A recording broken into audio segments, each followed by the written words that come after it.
Okay guys, everyone out there that ordered the dual camera kits, we finally got them in. It's going to be slightly different to the original video we showed you. We're going to give you some extra features, and we actually made electronic interface because it was much more reliable, gave you a lot more features, easier to install, and I think you'll be much happier with it. So thank you for the wait, guys. Now, a couple of little things here. This is the factory reverse camera location, this 24-pin plug here. So that is what we're going to be plugging into. And then you have the main power plug here, and that is going to be the secondary spot that we actually use. And we're going to use here as well. This is the third one. This is a 28-pin plug. This is where the reverse trigger signal comes from. But basically, 1, 2, 3, we're going to plug straight into those, mount the switches, and away we go. You're going to be left with 3 plugs. 2 RCAs, 1 power plug. It's going to plug directly into this module. You can't get it wrong. Power plug, black RCA, red RCA. It's simply going to plug in. Color for color. It'll only go in one position. And that's your installation done. You can mount that behind your dash now. But these are your camera outputs, okay? So that's the original camera turn on. So you can actually turn your factory camera on anytime while driving. And then you've got an option for 3 additional cameras. Camera 2 is the one on the far right-hand side. If you're looking at these RCAs, you'll notice there's a bit of gap on the left. Camera 2, 3, 4. Okay, I apologize, we didn't get enough time to do casings for these for you guys out there, but we thought we'd get these kits out to you ASAP because everyone waited so long. And I'm gonna show you how it would work. We've mocked up a secondary camera here. So if you put your second trailer camera or caravan trailer camera, into camera 2, that would be your installation.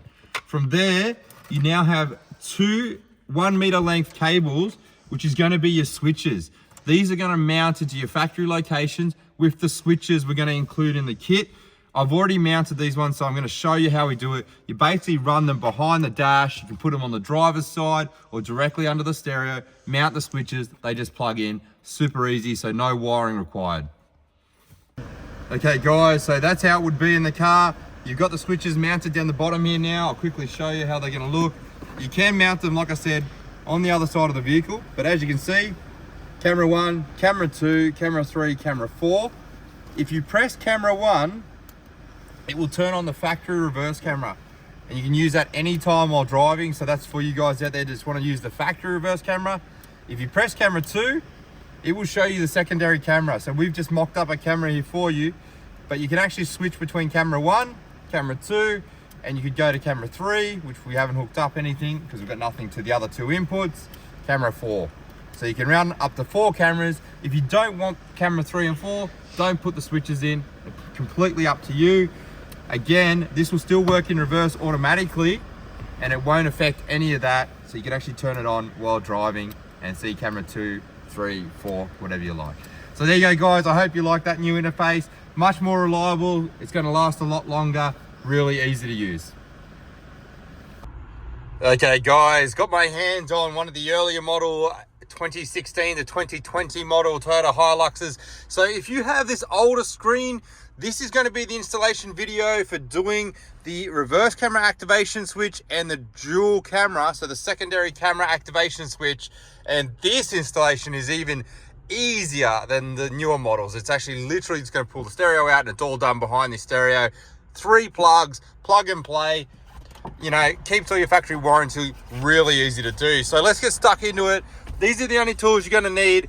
There's going to be the non-mounting pry bar. Get those on our website. They're only $12. Really easy, so don't scratch your dash if you're worried about it, but it makes installation easy as well. You also have the 10mm ratcheting socket and a mini Phillips head screwdriver. Today we're going to be using a little, probably a little pick. You probably don't need this, but I've got it here just for my own ease. Also some Tessa tape, which is a factory cloth tape. Disregard that cable, that's just me sitting there for something else I'm making. But this is how the installation goes for this model vehicle. This same kit will work for the 2014 to 2016 models as well. So if you have that silver dash, I'll put a photo up on our YouTube on this video, it will work for that vehicle as well. So it's the exact same kit. The dash just pulls out different. The early model, the 2014 to 2016 models with the silver dash, is even easier. You literally just pull the trim off, the 4 bolts, pull it out, plug it in. We're going to show you how to pull this dash apart today, but the installation and the plugs are exactly the same on the earlier model. So we're not going to show you that one. If you do want to see that, watch one of our other videos on the 2014 model stereo installations on our website, Carbon Car Systems YouTube, and you'll see how to do that as well. So straight up, first thing we're going to do is just pull out this top trim. Like always, very easy to do. I'm going to show you today with one hand because I don't have anyone filming. I've literally just grabbed this car today because heaps of people are wanting this kit. They keep asking me for it, and I've finally gotten around to getting some vehicles. So I thought I'd quickly punch them out and show you today how to do the installation.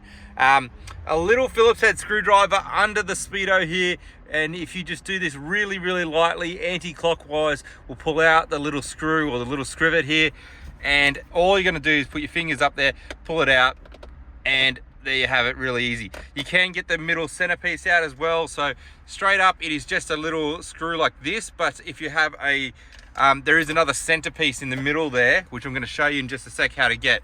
So pull that forward. So the next step is put your fingers behind this speedo here, pull it forward, and that one clip it, and then as you lever this down, you can see here, I'm just going to get it out with one hand. There you go. That's the other part you don't want to drop. That's where the scrivet goes in the center. Well, as you continue to do that, you'll pull this out now, put it up on your dash so you don't scratch it, and that's just by levering this forward. You don't have to pull out the secondary screw or anything. It's pretty simple. Next step, glove box, very easy as well. You're just going to lever and pull it forward. It's much easier, I think, to do from this right hand side. Yeah, the right hand side's easy. And just pull it forward. There you go, she clips out. The only thing you really have to worry about with the glove box there, pulling it out, is this top right corner. Sometimes you can mark the corner there, so just be careful pulling that out. Next step, the bottom section.